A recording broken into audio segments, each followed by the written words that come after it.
and artistic scope that games have to offer the world, and why they belong at the forefront of our conversations about storytelling, both now and in the future. We can't wait for you to play. Welcome to our stream of the Tribeca Game Spotlight. Horror stories are often about seeing our deepest fears and anxieties made real in the form of ghosts, ghouls, and demons. But in the survival horror game Signalis, the true horror lies not in the shambling monsters you find lurking in a subterranean bunker or an alien planet, but in what lies beyond the limits of human comprehension. Revelations so dreadfully that can shatter the mind. This is the cosmic horror of Signalis. So Signalis is one of 8 games the Tribeca Film Festival decided to select this year. One of 8 games from the UK, Germany, United States and other countries.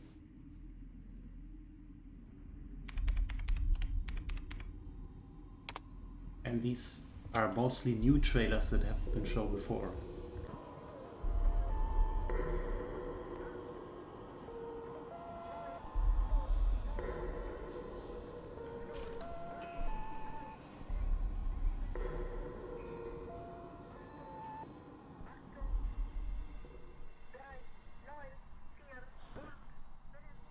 So Signalis is developed by a German developer called Rose Engine, published by Humble Games.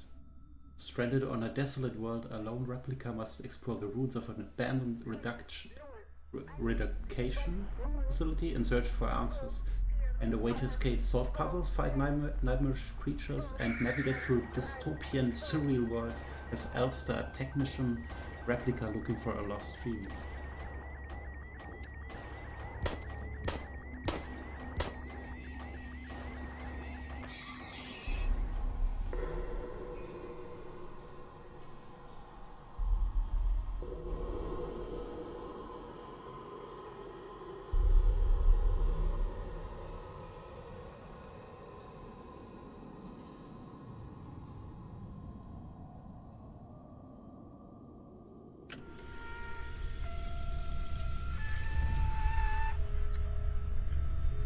That was German, so it's not all translated.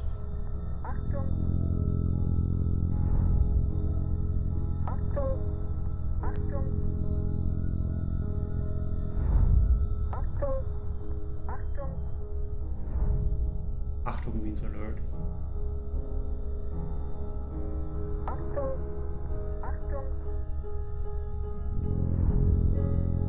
Wer bist du? Who are you?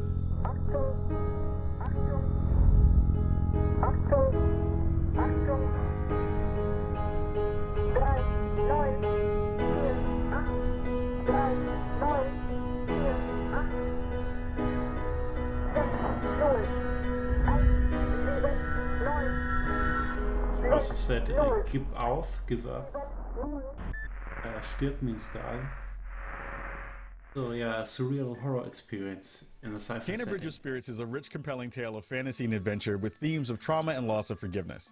And yes, it's full of fast-paced action and breathless battles with supernatural foes, but the first thing that hits you when you see it is the beauty of a debut game from a small but passionate team at Ember Labs, and how the stunning animation of its lush, magical world pulls you into a journey of a spirit guide trying to save a village haunted by restless souls. But why not let you see it for yourself? Here's our next official selection, Bridge of Spirits.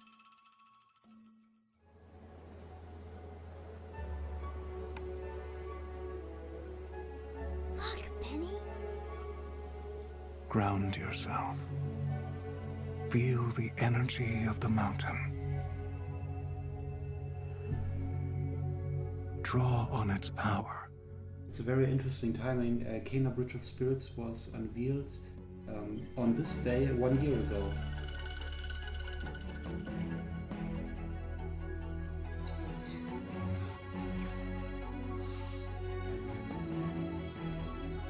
And the release date for the game is 24th of August this year. Ember Lab is a really small studio. We have a background in film and animation. We got our start doing visual effects for films.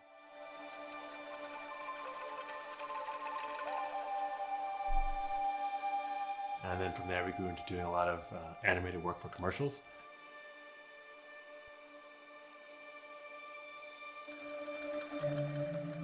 In between commercial projects, we would always siphon off some time to learn new things and be a little creative.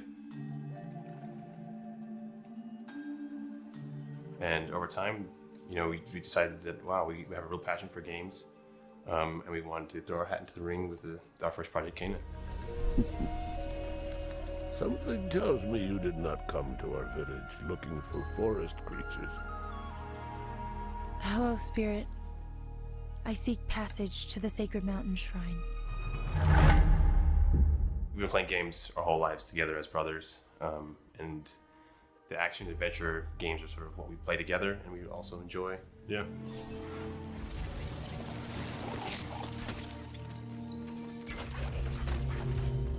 We kind of had this idea of the rot being a kind of a force of nature that was maybe working against you. It was kind of the enemy initially. And then I kind of had the thought to flip it, where the rot become your companions. Come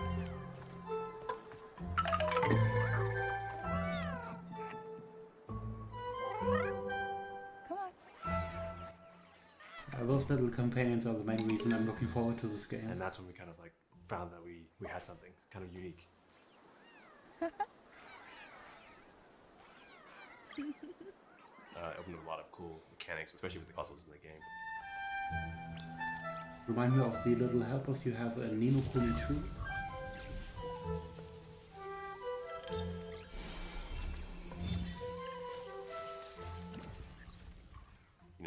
With film, you can just put the camera where you want it. You can tell, you have complete control over what they're seeing, when they're seeing it, how they're seeing it. And in games, all that goes out the window. So communicating ideas or themes to the player is a lot more difficult, we found. Yeah. I'm interested if you can use the abilities of those creatures only on certain missions, or if you could freely use those abilities. You have to be really like turning them into a big creature, like getting communication to the player, especially when it's trying to do it through gameplay and not just like always through cutscene. One of Tara's memories. I should see where it leads me. We love creating immersive experiences, and we try to really think about atmosphere and tone a lot when we're on the game development side.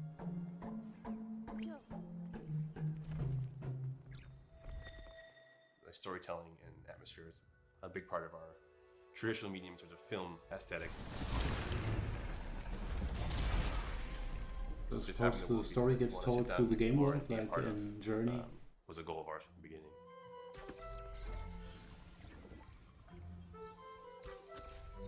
Having a nice team of really great animators who have worked together, I think was paramount in terms of pulling off some of the storytelling we wanted to do with the game.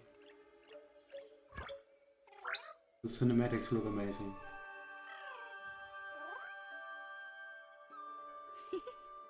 We're actually making like a 45-minute animated movie inside of a game. Hi. We're really proud of the team. A lot of them come from the visual effects and animation background and kind of like converted their skill sets from the film and animation. So 45 minutes of cutscene in the game. Does it speak for a very long game, or the animated parts are very short?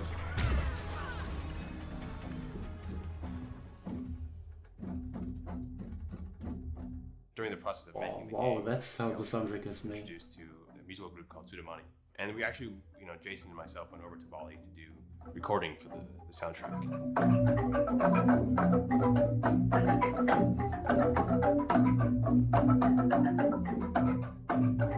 One of the things that's grown out of that relationship is Dewa is the composer, but his daughter Ayu is actually the voice of Kana. My name's Kana. What are you two doing out here? She's never done any voice acting, but she fit right in. It's okay. You have to go now. We wanted to make a game that would just excite us if we saw it. Something that we would see the trailer. Oh yeah, that game looks awesome. Yeah. So as difficult as it has been, it's also very rewarding because it's like something that we would be very proud of, and something that we would want to pick up ourselves. You must move on.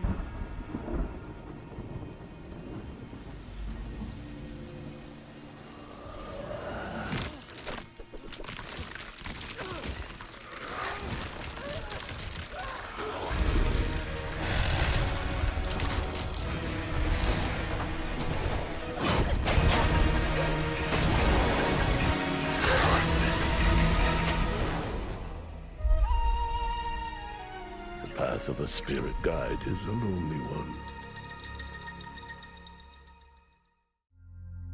Southern Gothic is a uniquely American storytelling tradition, blending magical realism with dark tales of decay in the American South. Norco adds a dash of sci-fi to the Southern Gothic stew, weaving cyborgs and artificial intelligence into pixelated Louisiana landscapes, where the sun sets heavy and orange over the swamps, and oil refineries blaze like torches in the night. It is a place where people, memories, and secrets have a way of getting lost and buried. Dig them up if you dare in the haunting and extraordinary adventure that is Norco.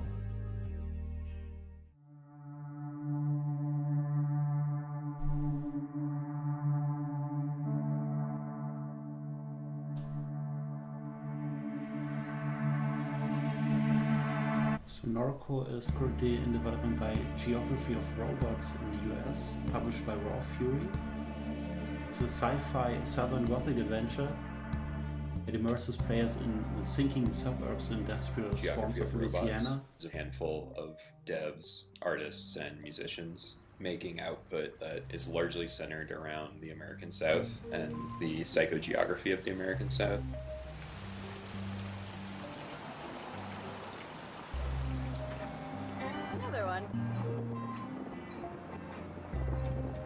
Our first release is a game called Norco, which is about my hometown of Norco, Louisiana.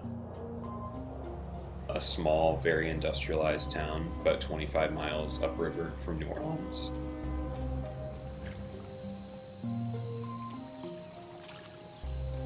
There's so many intersecting pieces of infrastructure. So many stories embedded in the landscape.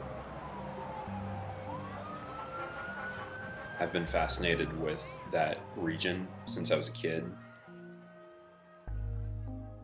I wanted to synthesize all of those research interests into something, and Norco is that culmination of effort.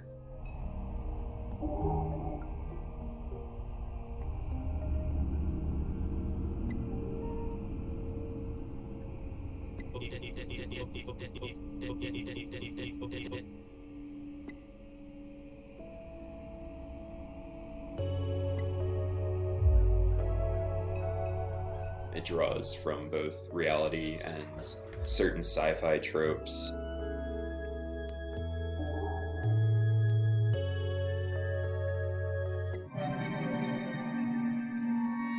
To explore little air pockets of the surreal within the reality of the game. The primary benefit that we have working in this sort of adventure game point-and-click genre is that we've got just decades and decades of iteration to build on within this genre, going back to the old Lucas games, Monkey Island and such. What works for our story? What are the necessary mechanics to tell the story of Norco?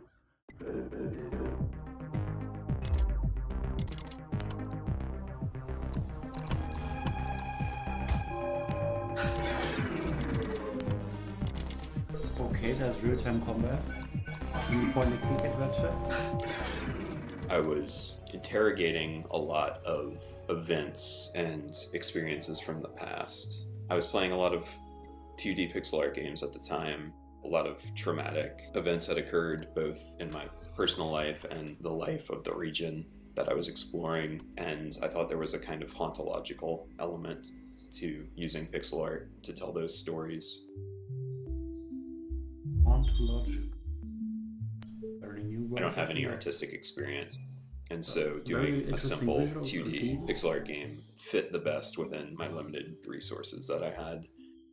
And you can actually play this game because it's part of the Tribeca Film Festival, and you can book an experience and then play it on your PC for 45 minutes for a set day that you secure yourself for free, and then you can stream it to your PC via Parsec. What it means for player agency to take you can play this game with gamepad and with keyboard.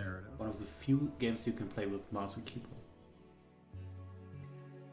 I'm looking on the website, and many of the appointments are sold out, but on June 16th, for example, you can still get some has been slots to play the game. interesting June 17th as well, June 18th. Just head to the website tribecafilm.com/games. More complex, uncomfortable future. And click on selections and Norco, and then you can book an appointment to play this game. Not every game is still available. And you can also not record any footage or screenshots of In the handmade adventure game these, Harold Halibut, demos. a spaceship full of people And some of fleeing these the Cold demos War might crash be lands available on in an Steam alien and on ocean, Xbox where the via sunken their ship becomes a city respective that's forever demo stuck in the festivals soon 1970s. as well. And when I say handmade adventure game, I mean that in a very physical, tangible way. Every set, every character, So maybe for every a floorboard, second I can and every show coffee you cup this has been website meticulously and handcrafted check it from out. wood, clay, cloth, and metal to bring this gorgeous world to life. I'm pleased to introduce the stop-motion adventure, Harold Halibut. Just for a second, here you can see it. You click on selections, click on the game, click on book experience, choose a date that is not sold out, and then get your free ticket.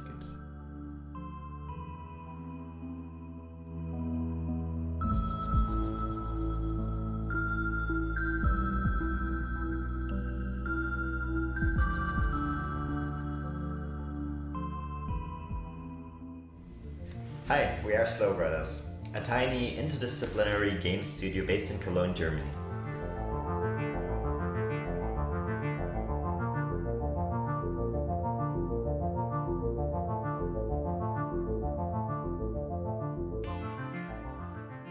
Harold! Stop daydreaming! And don't forget to fix the light after cleaning up the paint. Sometimes I do wonder what life would have been like on Earth.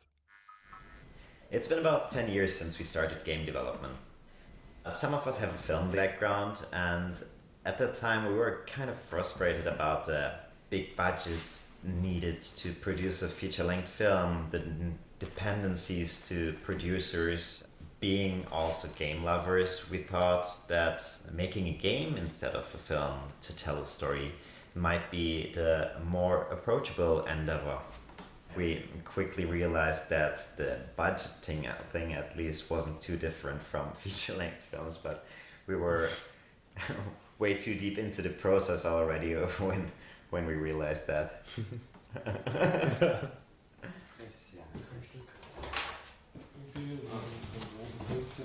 Yeah, game development in Germany is always a big problem with funding.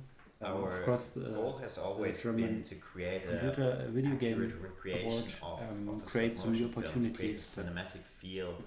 And Our our still a lot initial to improve. approach was quite a lot of experimentation involved until we found our process that we use now, which is 3D scanning everything by using photogrammetry to create 3D models of the characters that we then animate using motion capturing.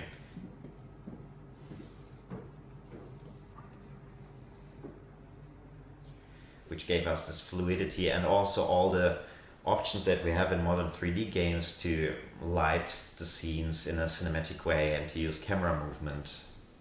So it's even a little bit different than traditional stop motion animation, and we really liked this mix of the digital world and the analog world.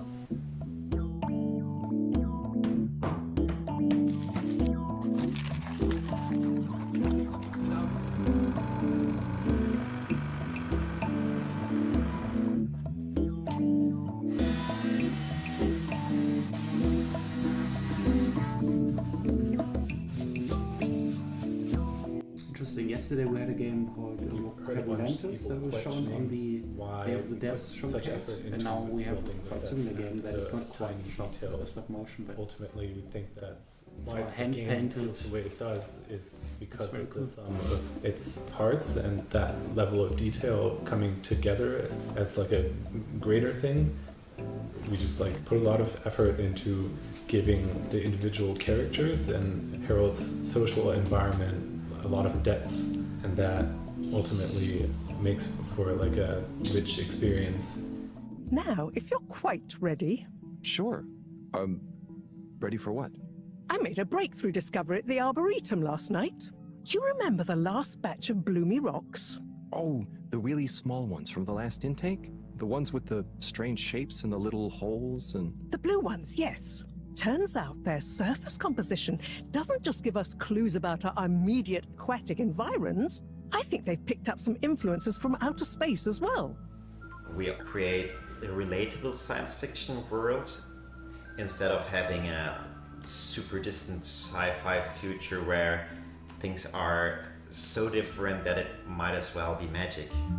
It may have started with one man, but it took the hearts and minds of many more to make the dream a reality. That dream began at the height of the Cold War, when the world was on the very brink of annihilation. He conceived of an ark-like spacefaring ship. After 200 years, we finally arrived at our destination, only to find that the promising, watery planet contained no habitable landmass and dense toxic gases in the atmosphere. The Cold War seemed like a good starting point for the backstory of our game, and it enabled us to have this kind of weird mix of being stuck in the 70s on one hand and not living through the things we all know in our present, but also thinking into the future, the 200 years after that, and creating this kind of alternative timeline where things evolved in a different way. It's just that the professor and I need some sea rocks, filter rocks from older times that have come from the filters, and I feel like you might have one? Okay, look and listen here, Longy Long Pants. I shut the store for a reason, you know?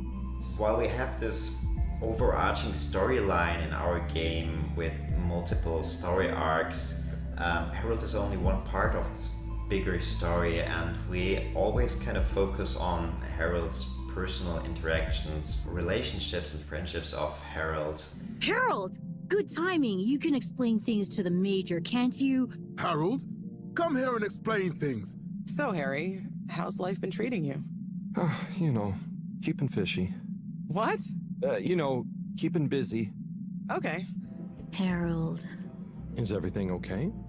And therefore really concentrated on providing a lot of depth in those characters for players to ultimately explore.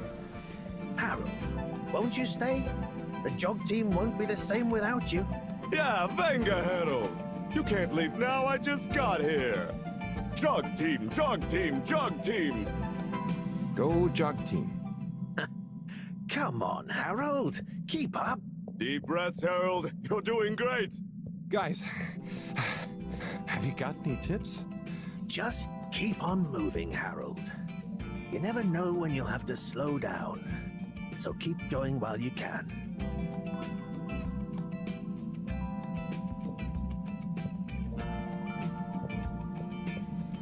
Yeah, that is so cute. 5, 6, and step up foot. 2 counts. Pulling it down, relax it. There you go, side to side. Inside. 2, pull it down, and take it forward. 2, 1, 2, 3, 4. Imagine setting off across a vast desert on a rite of passage, with no one to share the long and lonely trip but your trusty hover bike. On your journey to the horizon, you will traverse a world of beauty and mystery, full of spectacular ruins, both ancient and futuristic. This is the joy of exploration, the thrill of discovery. And if you listen to the stories of the people and places you encounter, perhaps a chance to learn what you came here to understand. This is Sable.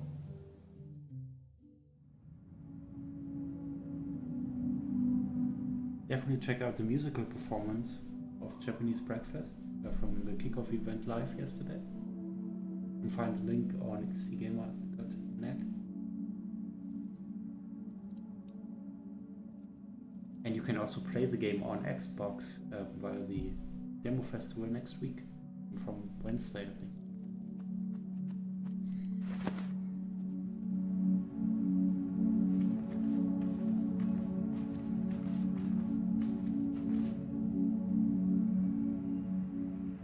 Shedworks is us. I'm Greg, this is Daniel, and we started out in my parents' shed.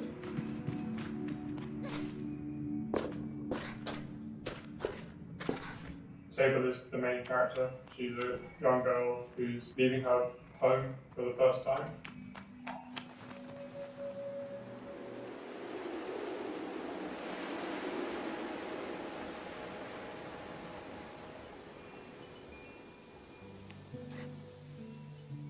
The gliding is what Sable embarks on as the story starts, and it's something that everybody who comes of age in the world of Sable does. It's how you find out what you want to become in life. Leaving your home behind and experiencing the world, meeting people, trying things, helping folks in need, and ultimately deciding what do I want to devote my life to. Small correction, you can play the game So actually much from of Tuesday on the Xbox people consoles here via the that they ID at sphere are Xbox defined by their Summer Game location. Festival.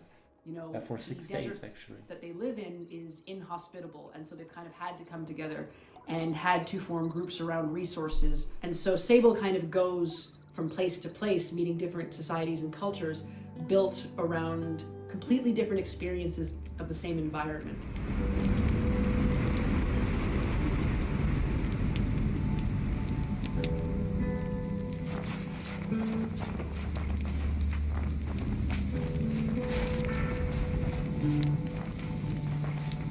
It means that she has to be a sponge, right? She's trying to figure out her place in the world, what she wants to do for the rest of her days. And I think that's what makes the story so fun. It really is about the places that you go, the people that you see, and the experiences that you have that not only shape her gliding, but shape her.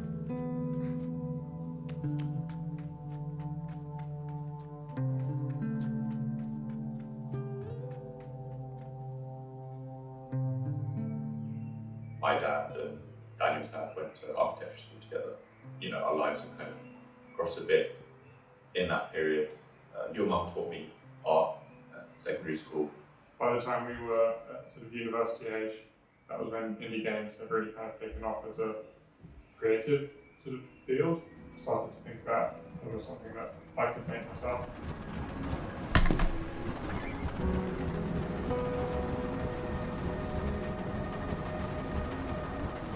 I studied architecture, Daniel studied comparative literature, but neither of us had any experience making games before we started making games.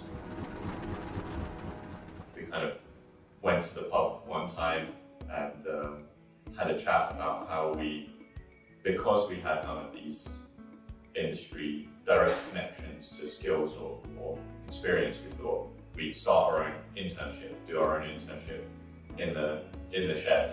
The initial thought was just, let's get some experience under our belt and see where we go from there.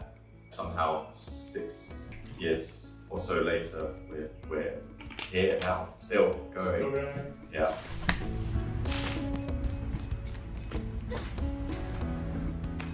The thing that we've really tried to focus on is exploration, and we've kind of geared every design decision that we could around that focus.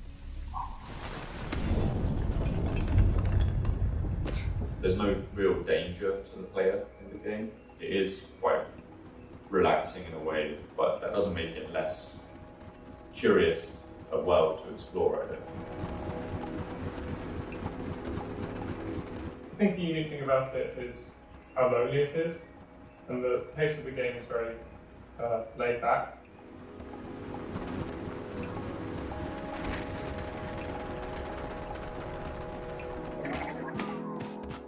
It was the first game that we designed that was really geared around our skills as well, our backgrounds. We wanted to do something narrative focused, we wanted to do a background in comparative literature, we wanted something to architecturally focused, and my background in architecture helped with that. So I think that it's come from us in that way makes it quite unique. We draw from a number of references and influences, I suppose. I guess some of the most obvious ones are the visual ones, right? Stuff like Mobius or Tintin, or Studio Ghibli, and those kind of pieces were always influential. Yeah, it does have that mix of ancient and futuristic to our eyes, right, who live here, but to the eyes of Sable and to everyone in that world, that is all that they know.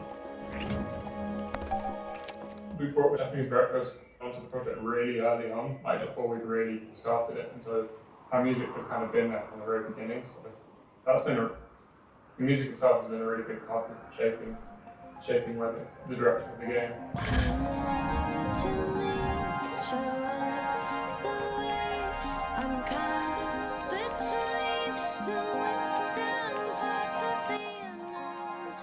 Yeah, I would be interested if there are some dungeons in the game, or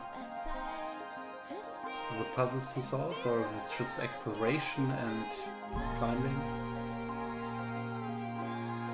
Driving with your hoverbike. Seems very stylish and very atmospheric, but I wonder where's the difficulty in the game, the challenge.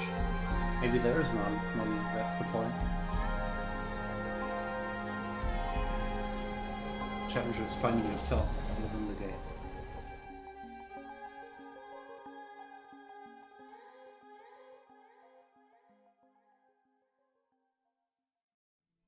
In the gothic fairy tale Lost in Random, the world is divided into 6 shadowy realms. Lost in Random is an where every interesting game citizen's because fate it's is the next determined by the role of a foray cursed die. of EA into You play as indie Eve, games so a young far. girl who's set out on a quest to save her beloved sister, Odd. And with the help of your companion, a magical living die named Dicey, you'll find yourself battling your So it way could through a be the dark next wonderland. Unravel. And if you want to win the game, you'll have to embrace the chaos and find a way to tip the odds in your favor. From the odd and even minds of Zoink Games, here is Lost in Random.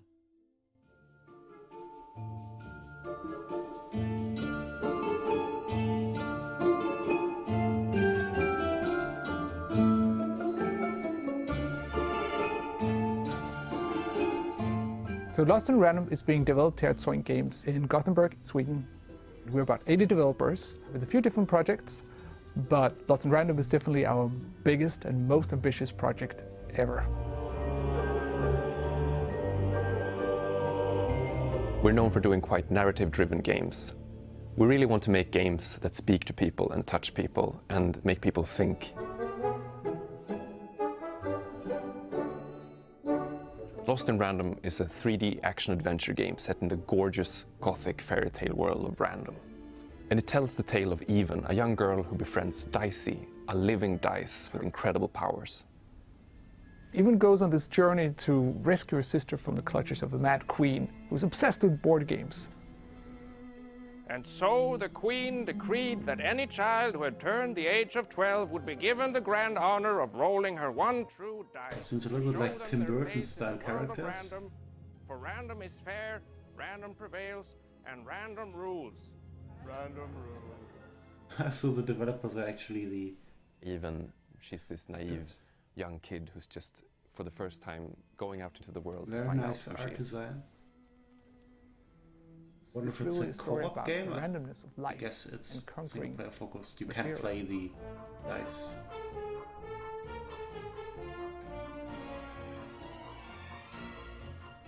Even and Dicey are a really fun duo. Even is this quick to anger, but she's not one to hold grudges, but she can easily get into a fight. And Dicey's there to hold her back. Dicey, who is this cute puppy kind of character, his moment to shine is when you're in combat. When Even rolls Dicey, he becomes this kind of Swiss army knife of magical power. No, Dicey. They should be scared of us. Right? We're really in love with this project. It's a great story. It's Okay, great there's not much action, gameplay, it's the but you can innovative turn him into gameplay. a hammer. That's It all just nice, feels like so. everything is just so perfectly packaged together around the dice and this universe. And the style of the game is kind of like something out of a Laika or Tim Burton movie. It's really everything we've dreamt of doing all these years. It's really great, and we can't wait for everybody to play it. Lost in Random. I will play it via the Tribeca Film Festival. Hopefully the demo becomes available on Steam, minutes, you play as a man PlayStation, who Switch, becomes and trapped in a time warp. Xbox You're as playing the same 12 minutes of one fateful evening in his apartment over and over again. Each time you're going to have the chance to make new choices, learn what led up to those terrible events, and perhaps even escape them. It's a story that's not just about how choices matter, but about how some stories can only truly be told when they can change, even just a little bit, every single time you retell them. It was a joy to participate in this project and lend my voice to the main character, and I hope you have as much fun playing it as I did making it. I am very proud to introduce a game where the end is only the beginning. 12 minutes. I have a surprise for you. Okay.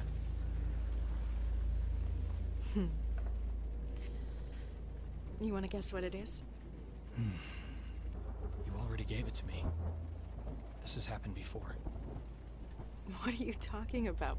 What's going on? Someone is coming. He's going to hurt us. He says you killed your father. I need to know what happened. Why are you doing this? My father died. Died of a heart attack? No, I didn't have anything to do with... Any second now, he's gonna knock on that door. Help me. This isn't happening. This can't be happening. Police, open up. My name is Luis. I am the creator of 12 Minutes.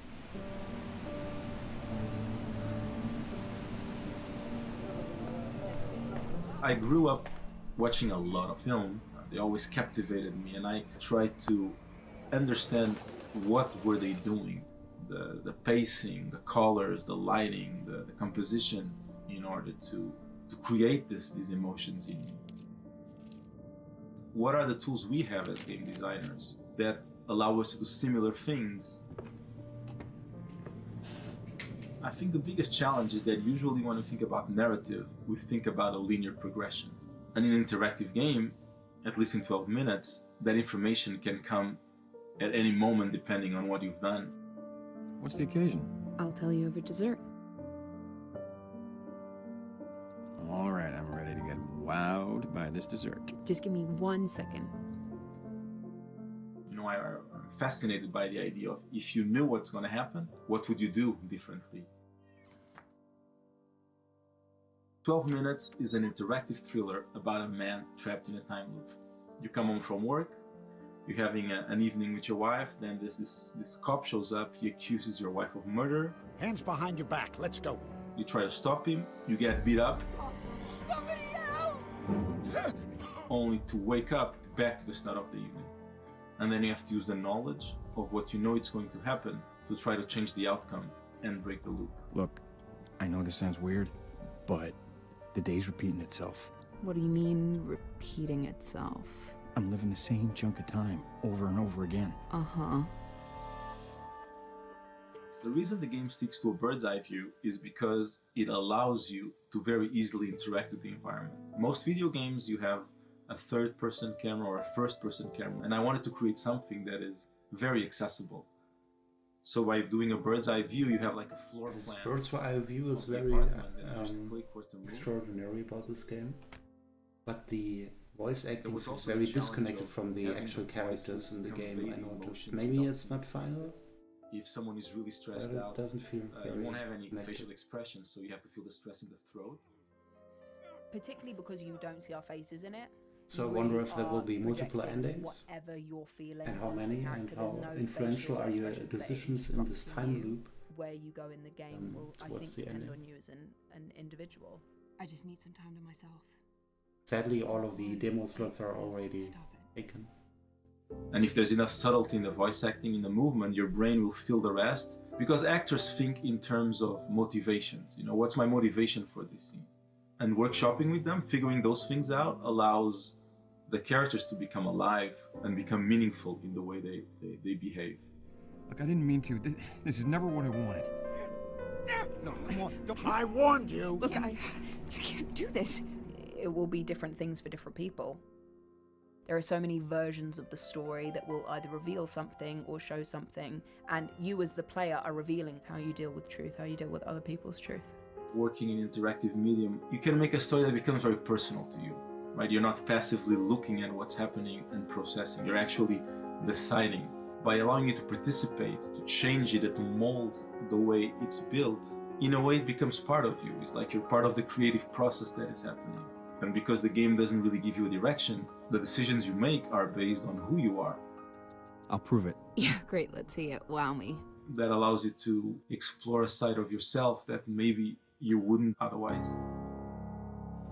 silently repeat these phrases. May you be free from suffering.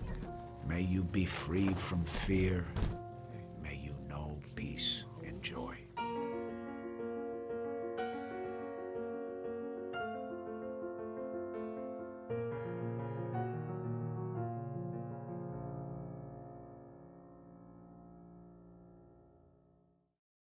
If you're not familiar with The Big Con, a coming-of-age comedy adventure about a teen in the 1990s, well, let me explain.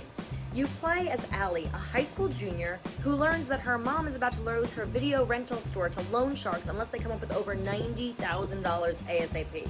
Well, there's clearly only one thing you can do. Run away from band camp, head to the mall, and become a con artist. I mean, that's just common sense.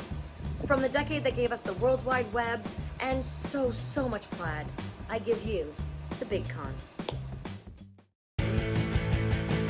The Big Con. The Big Con. The Big Con.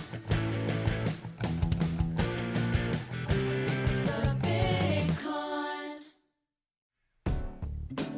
Hey, I'm Dave Proctor from Mighty Owl Studios, and I am the game director and writer on The Big Con. Mighty Owl is a company from Toronto. We're made up of some really awesome devs from this city. George Degenkamp, Saffron Aurora, Tabby Rose, Sakrina Diaz, and Yash Kulkarni is our core team.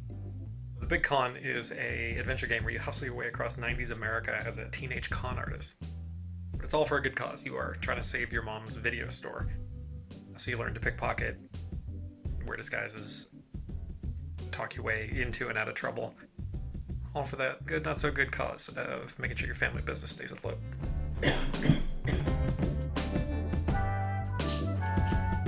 You know, one of the toughest things about making this game was selling people on the non-violent crime aspect of it. Games with guns don't bat an eye, but you know, the moment you have to steal an old lady's wallet, people start to think maybe there's something wrong with you, which is fine. That's part of the fun of making this. It really helps us make something that, you know, challenges people and challenges ourselves, and hopefully helps us find a little bit of in-between in a story like this. Ultimately, Allie's doing crimes for a good cause, and you know, writing a funny and heartfelt story kind of helps justify those actions. So, you know, on the one hand, we get to make a game that we've never seen before, which is a con artist video game, and on the other hand, we get to kind of couch that in a conversation about small businesses surviving, and you know, a story about a mother and a daughter. And between that and the 90s, it really informed like what we were capable of coming up with in terms of this relationship. Like, who is Linda, Allie's mom, who raised her as a single mom and kept a business together and is tough as hell, and what is that person like, and what is her daughter like? How do they play off against each other? Allie can be, you know, she can be a teenager, she can be rough, she can be sarcastic. And this is something that we really wanted to see, and I think it brings a lot of truth to the game.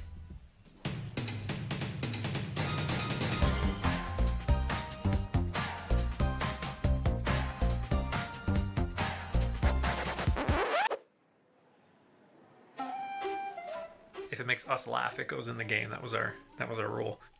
Like, we really want you to explore and find stuff.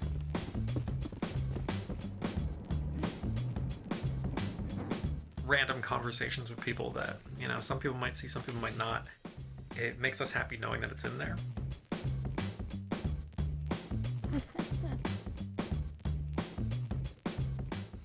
And it, I think, really builds on the feeling of like building your own adventure.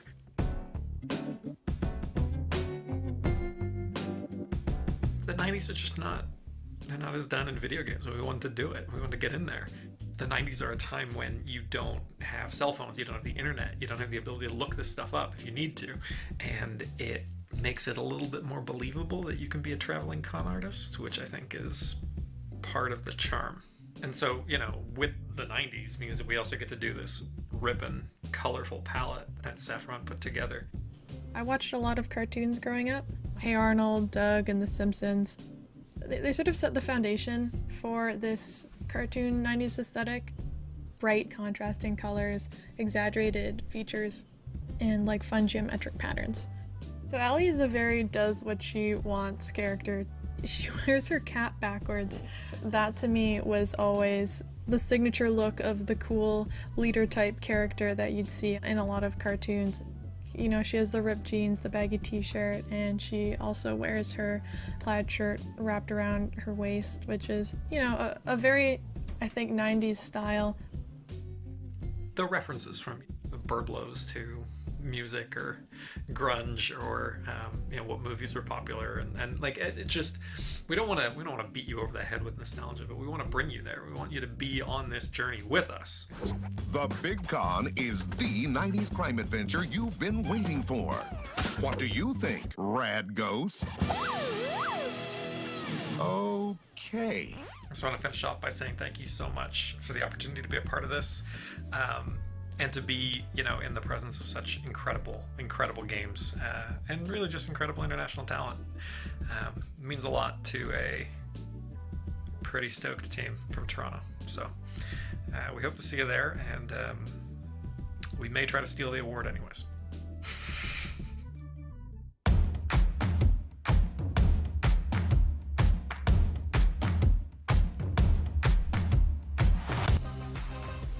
I guess this is it. Yeah, you can experience many of these games, but for most of the games the tickets are already gone.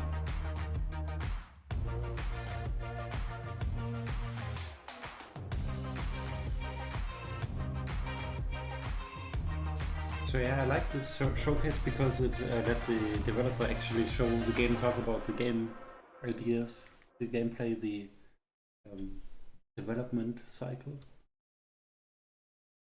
And we will continue with Koch Media Primetime, talking about the new gaming label. What was the name? Sorry. Prime Matters. We will start in 12 minutes, so see you then.